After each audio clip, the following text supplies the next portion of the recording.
Hi everyone, welcome to today's tutorial. Today I'll be talking you through the infinity knot.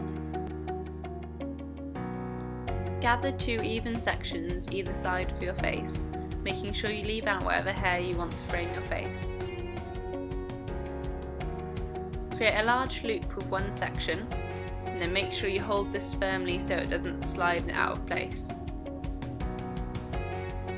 Slip your finger underneath the section that you've just looped through, then put the end of the second section underneath the beginning of the first section. Then, making sure that you don't loosen your grip, use your two fingers to pull through the end of the second section.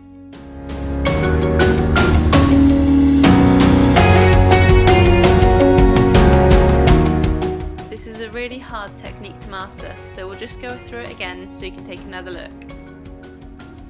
Loop the first section of hair and hold this secure.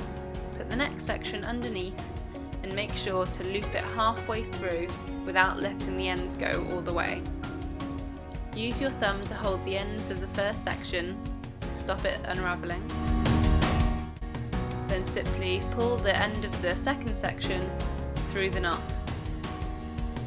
Make sure you can find both ends before pulling through. Thanks for watching. I hope you can master this because once you can, it's so good to do and so quick. Bye!